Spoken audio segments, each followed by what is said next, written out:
सभी भैया बहनों को प्रणाम। मांग तथा पूर्ति के वक्रों के सरल अनुप्रयोग अध्याय 5 में आज हम पढ़ेंगे मांग तथा पूर्ति के वक्रों के सरल अनुप्रयोग।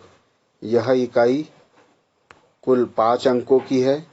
5 अंक में 1 अंक का एक प्रश्न, 2 अंकों के 2 प्रश्न आएंगे। ऐसे कुल टोटल 5 अंक होंगे।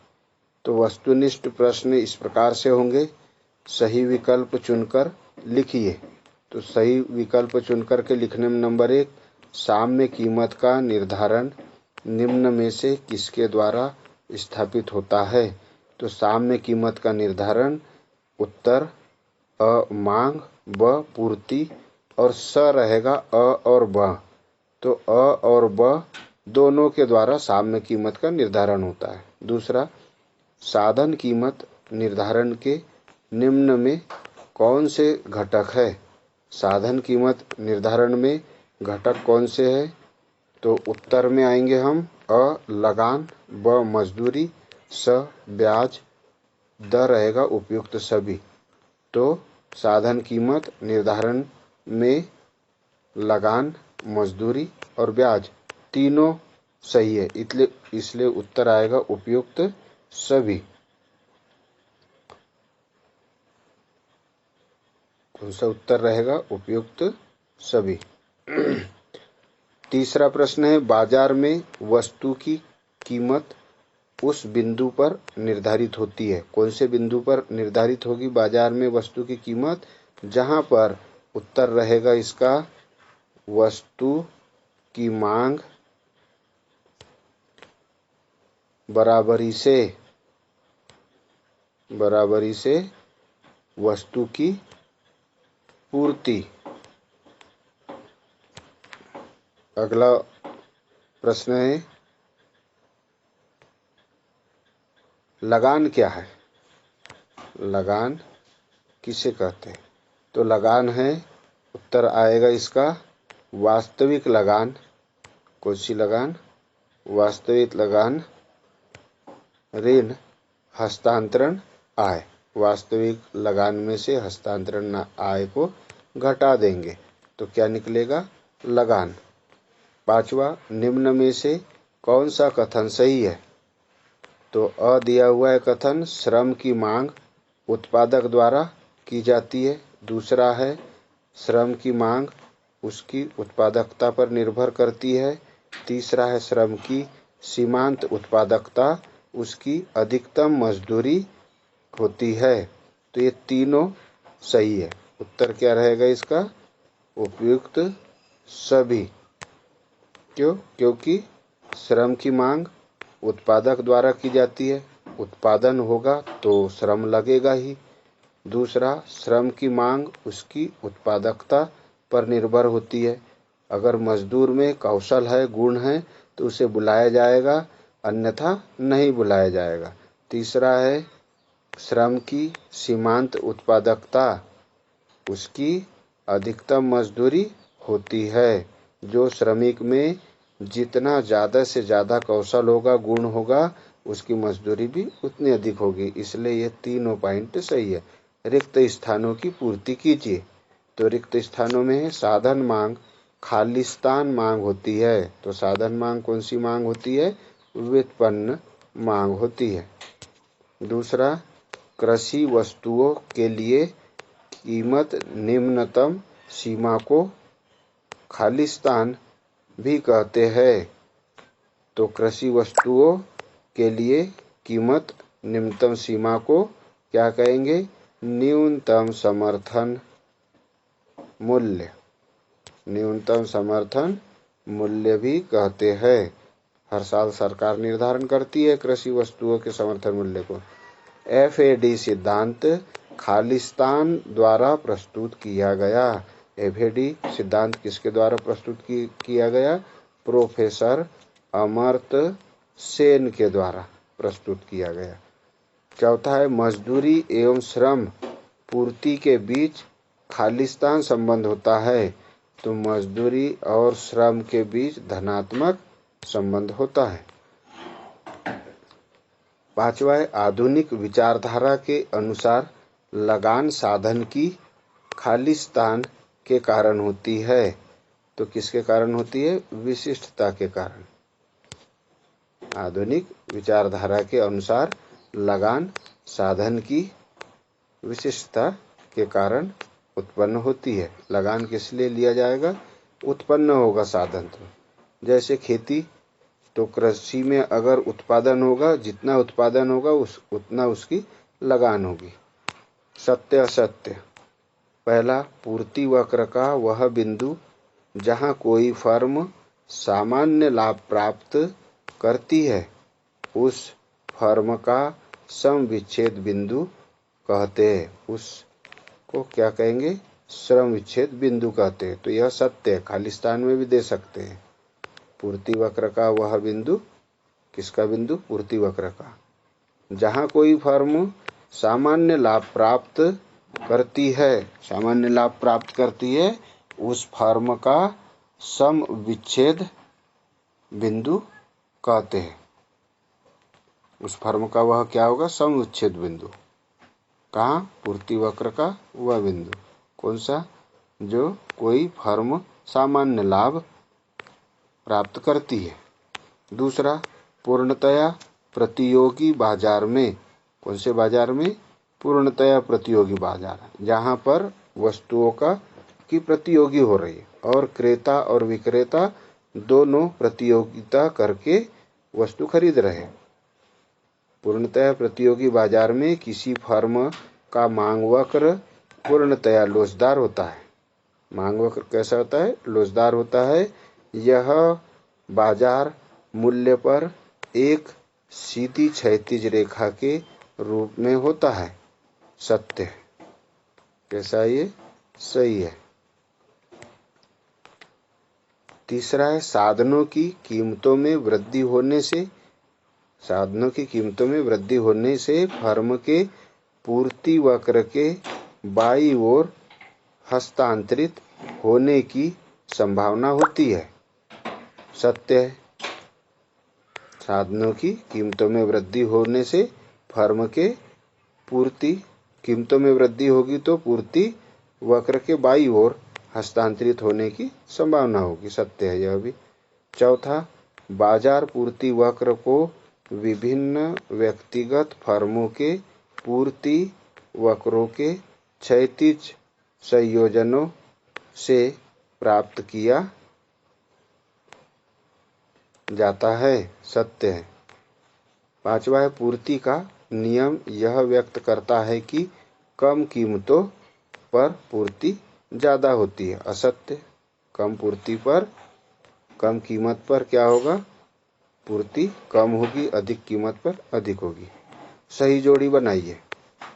तो सही जोड़ी में पहला, यदि वस्तुओं की कीमत गिरती है तब पूर्ति की मात्रा में कमी। यदि वस्तुओं की कीमत गिरती है तब क्या होगा? पूर्ति की मात्रा में कमी। दूसरा, पूर्ति वक्र हस्तांतरित होता है क्योंकि, सही जोड़ी मिलेगी, पूर्ति निर्धारक तत्वों के बदलाव, क्या लिखा है यहाँ? बदलाव हुआ है। पूर्ति वक्रों का बदलाव हुआ है तब क्या होगा? पूर्ति वक्र हस्तांतरित होगा। पूर्ति में गिरावट का कारण हो सकता है। क्या हो सकता है पूर्ति में गिरावट का कारण? भविष्य में मूल्य वृद्धि की संभावना। मूल्य वृद्धि की संभावना जब हो तब क्या होगा? पूर्ति में गिरावट आ जाएगी। पूर्ति वक्र का बिंदु जहां फर्म सामान्य सम विच्छेद बिंदु, इसका क्या होगा? पूर्ति वक्र का बिंदु जहां फर्म सामान्य लाभ प्राप्त करती है। सामान्य लाभ कहाँ प्राप्त करती है? पूर्ति, जहां पर सम विच्छेद बिंदु है वहां।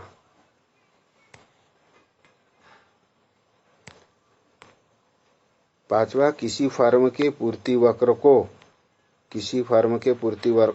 को निर्धारित करने वाला तत्व। पूर्ति वक्र को निर्धारित करने वाला तत्व कौन सा होगा? साधनों की कीमत। एक शब्द वाक्य में उत्तर दीजिए। तो पहला है आर्थिक विश्लेषणों में मांग एवं पूर्ति की शक्तियाँ कैसी भूमिका निभाती है? तो उत्तर आएगा अनेक निर्णायकों के द्वारा। दूसरा, मांग एवं पूर्ति शक्तियों द्वारा निर्धारित कीमत में सरकार हस्तक्षेप करके कौन सी कीमत सीमाओं का निर्धारण करती है? तो मांग एवं पूर्ति शक्तियों द्वारा निर्धारित कीमत में सरकार हस्तक्षेप करके कौन सी कीमत सीमाओं का निर्धारण करती है? उत्तर आएगा कीमत की उच्चतम तथा निम्नतम सीमाएं। कीमत की उच्चतम तथा निम्नतम सीमाएं।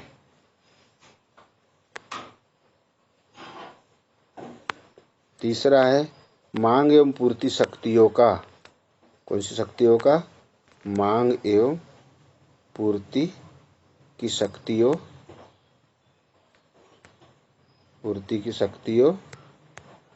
का प्रयोग किन साधनों की कीमत निर्धारण में भी किया जाता है? मांग एवं पूर्ति शक्तियों का प्रयोग किन साधनों की कीमत निर्धारण में भी किया जाता है? तो उत्तर आएगा उत्पत्ति के साधनों में भी इसका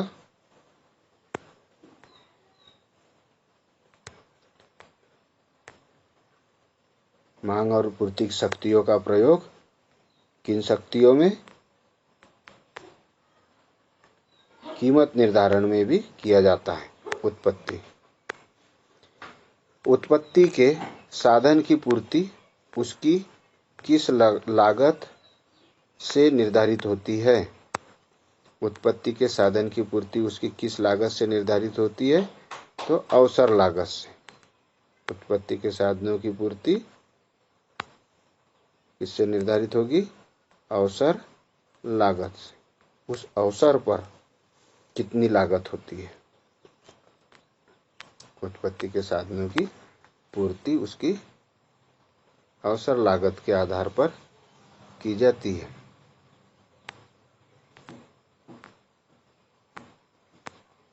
मजदूरी तथा श्रम में कैसा संबंध होता है? तो विपरीत संबंध होता है। मजदूरी तथा श्रम में विपरीत संबंध होता है।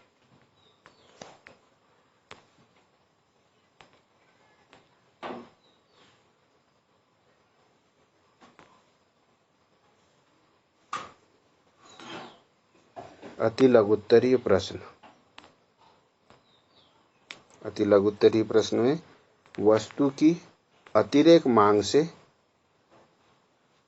क्या तात्पर्य है? वस्तु की अतिरेक मांग से क्या तात्पर्य है? तो उत्तर लिखेंगे वस्तु की अतिरेक मांग से आशय उस स्थिति से है जहां बाजार में उत्पाद की मांग उसकी पूर्ति से अधिक होती है। अतिरेक मांग बराबरी से बाजार मांग ऋण बाजार पूर्ति। दूसरा, वस्तु की अतिरेक पूर्ति से आशय उस स्थिति से है जहां बाजार में उत्पाद की पूर्ति उसकी मांग से अधिक होती है। तीसरा है सम विच्छेद बिंदु किसे कहते हैं? अभी पढ़ा अपन ने इसके पहले सत्य असत्य में भी, सही जोड़ी में भी। सम विच्छेद बिंदु वह बिंदु है जहां पर कुल आय कुल लागत के बराबर होती है। कुल आय कुल लागत के बराबर होती है। इस बिंदु पर फर्मों को न लाभ प्राप्त हो रहे और न ही हानि प्राप्त होती है। सम विच्छेद बिंदु। चौथा, न्यूनतम समर्थन कीमत का क्या अर्थ है? न्यूनतम समर्थन मूल्य क्या होता है? न्यूनतम समर्थन कीमत वह कीमत है जो सरकार उत्पादकों के हितों को ध्यान में रखकर संतुलन कीमत से ऊंची निर्धारित करती है। संतुलन कीमत से कैसी रहेगी? ऊंची। न्यूनतम समर्थन कीमत। प्रश्न है राशनिंग से क्या अभिप्राय है? तो राशनिंग से अभिप्राय एक निश्चित अवधि में एक वस्तु की अधिकतम मात्रा खरीदने पर सीमा लगाना। राशनिंग से आशय अभिप्राय क्या है? एक निश्चित अवधि में एक वस्तु की अधिकतम मात्रा खरीदने पर सीमा लगान। लगान क्या है? तो किसी साधन की वास्तविक आय एवं उसकी हस्तांतरण आय का अंतर लगान है। लगान का सूत्र है बराबरी से वास्तविक आय ऋण हस्तांतरण आय। वास्तविक आय में से कितना दूसरों को देना है उसको घटा देंगे तो लगान निकल आएगी। हस्तांतरण आय साधन की वह आय है जो वह अपने सर्वश्रेष्ठ वैकल्पिक प्रयोग में अर्जित कर सकता है। ब्याज प्रश्न है, ब्याज दर कैसे निर्धारित होती है? यह बहुत ही व्यवहारिक प्रश्न है और आता ही है। ब्याज दर कैसे निर्धारित होती है? तो ब्याज दर का निर्धारण कैसे करेंगे? उत्तर देखिए, ब्याज दर निर्धारण मांग और पूर्ति साम्य, मांग और पूर्ति साम्य ऋण ब्याज दर उस बिंदु पर निर्धारित होगी जहां पूंजी की यानी निवेश के लिए जो पूंजी है, मांग तथा पूंजी या बचतों जो बचत हुई है की पूर्ति बराबर हो जाएगी। चित्र में एसएस बचत वक्र तथा डीडी निवेश वक्र है। दोनों वक्र एक दूसरे को ई बिंदु पर काटते हैं। ब्याज दर का निर्धारण कैसे होगा? ब्याज दर का निर्धारण मांग पूर्ति साम्य ऋण ब्याज उस बिंदु पर निर्धारित होगी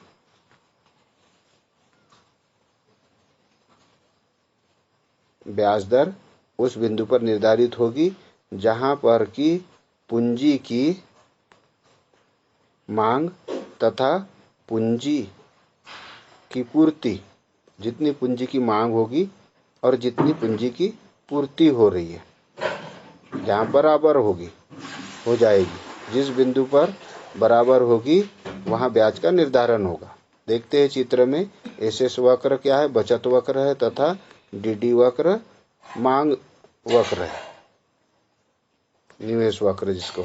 दोनों एक दूसरे को ई बिंदु पर काटते हैं, वहां ब्याज का निर्धारण होता है जिससे OR संतुलन ब्याज दर निर्धारित होती है।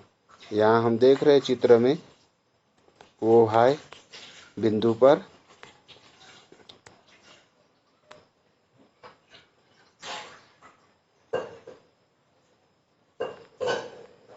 यहाँ Y है, यहाँ X है, यहाँ O बिंदु।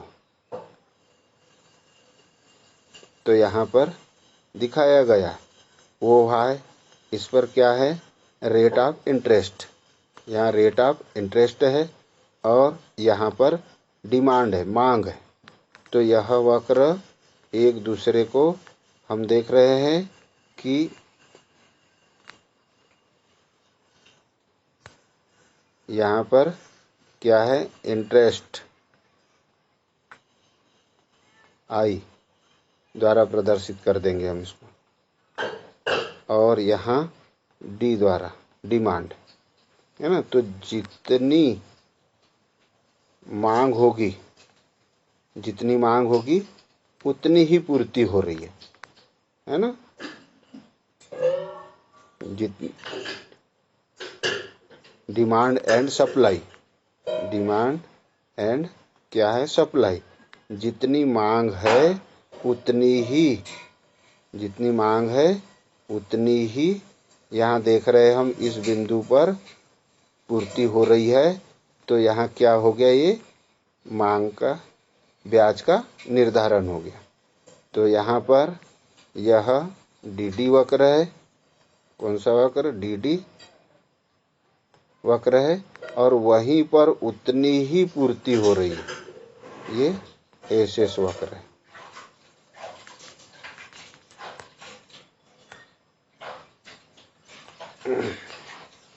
अगला प्रश्न है, लाभ दर का निर्धारण कैसे होता है? तो लाभ दर का निर्धारण मांग ऋण पूर्ति साम्य। लाभ दर का निर्धारण मांग ऋण पूर्ति साम्य। देखते हैं, लाभ का निर्धारण साहसियों की मांग तथा पूर्ति की शक्तियों द्वारा। लाभ का निर्धारण साहसियों की मांग, संभावित वस्तु की कीमतें बढ़ने वाली है या डिमांड बढ़ने वाली है, मांग बढ़ने वाली है, तो साहसी लोग पहले से ही स्टॉक कर लेते हैं। तो साहसियों की मांग तथा पूर्ति की शक्तियों की पूर्ति कितनी हो पाएगी? पूर्ति की शक्तियों द्वारा होता है। यदि साहसियों की पूर्ति की अपेक्षा उसकी मांग अधिक है, साहसियों की पूर्ति की अपेक्षा उसकी मांग अधिक है, तो सामान्य लाभ की लिखेंगे यहाँ, सामान्य लाभ की मात्रा अधिक होगी। इसके विपरीत यदि किसी व्यवसाय में साहसियों की मांग उसकी पूर्ति की अपेक्षा कम है, तो सामान्य लाभ की मात्रा कम होगी।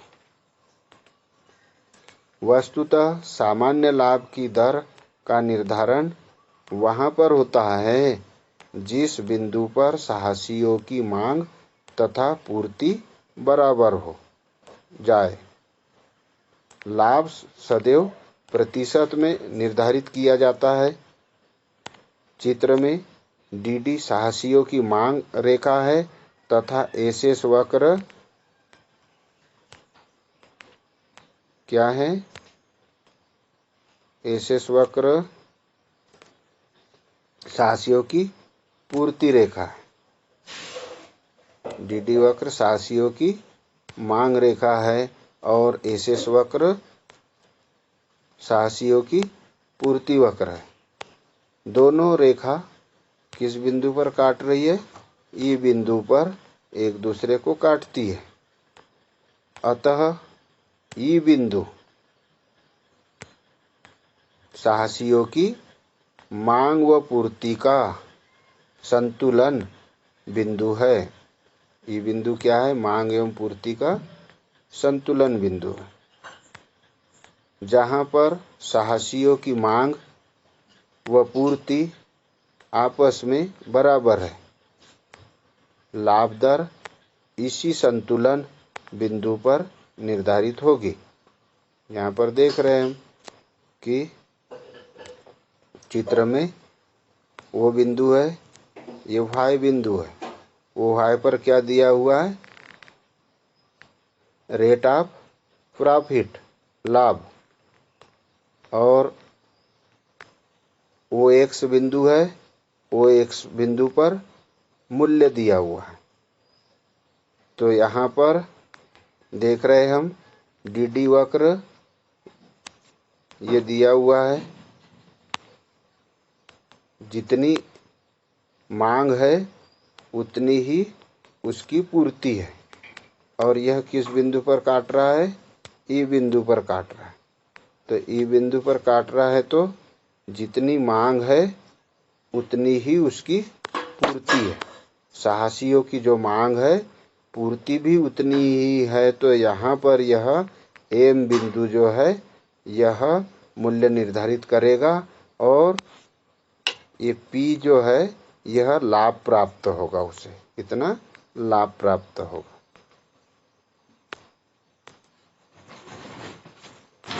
तो डिमांड एंड सप्लाई किस पे देंगे? मांग और पूर्ति OX पर। धन्यवाद। अगले PDF में हम प्रश्न पढ़ेंगे, वस्तु की मांग किसके द्वारा की जाती है? वस्तु की मांग किसके द्वारा की जाती है?